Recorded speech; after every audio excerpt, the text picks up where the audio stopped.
So we're still in this question of why conflict is actually a good thing. And I want to bring in a little metaphor. Sean, one of his big, goals for the year.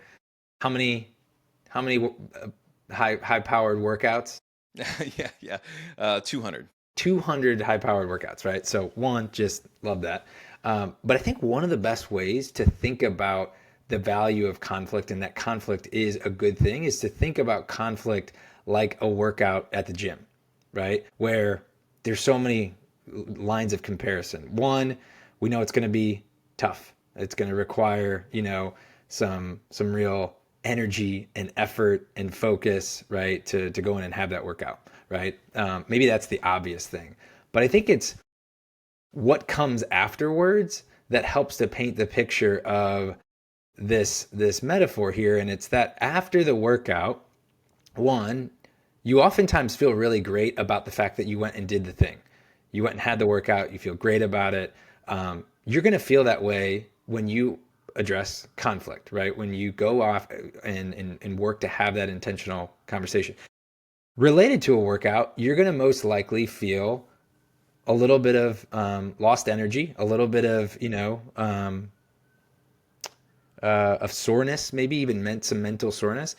And depending on how the workout went, you might even feel some strain, right? You might have pushed a little bit too hard, or maybe you lost some focus and it didn't go as well as you wanted, and you might feel like you need some ice right on those shoulders, and you might need a little bit more rest. You might need some repair, and that might mean you need to have a conversation after the conversation with the person or the team that you work to walk that through.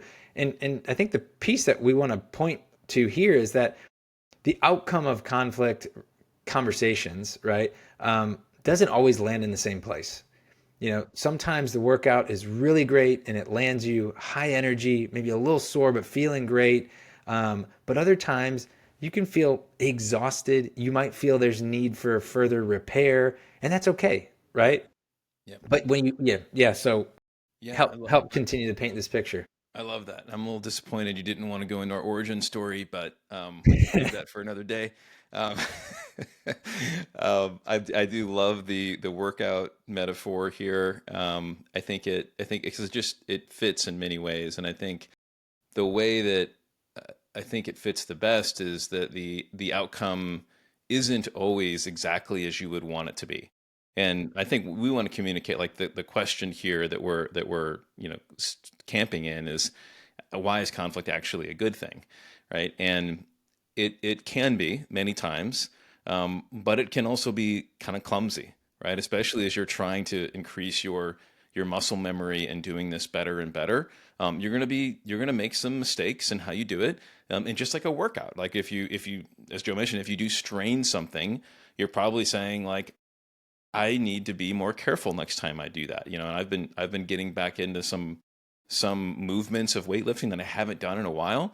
And this year, I'm in my mid 40s. I've told myself maybe I just don't need to do that anymore, right? Like maybe deadlifts aren't for me anymore, right? And that's okay. Like I could figure out an adjustment that feels a little bit more safe and still getting good strain, right? But I'm Yeah. making adjustments, and I'm making adjustments based on how I feel. And the same thing is going to be true as we step into doing this, like, especially in the team context. I think that can feel. Hmm. I don't know about you, Joe, but that might even feel even like the stakes are a little higher or more risky, just because there's just more dynamics in the room that are maybe out of your control or that you can't prepare for and plan for versus like the one-on-one. Yeah. Still challenging, but at least maybe I can just predict and prepare for how I think the other person. In the team context, it really requires that people are committed to becoming more competent as a group. Yeah. No, I think the team dynamic certainly it increases some sense of risk and complexity.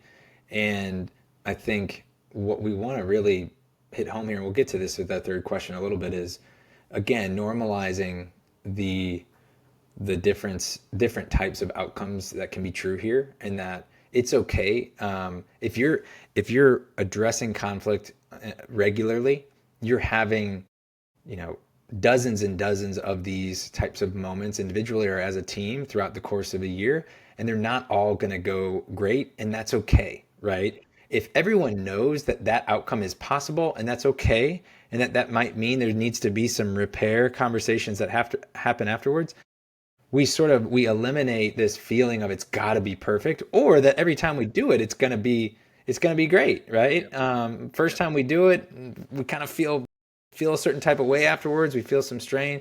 I don't want to do that again. No, it was still really important that you did that, right? What can we learn from it? What might we need to do to repair or follow up with folks?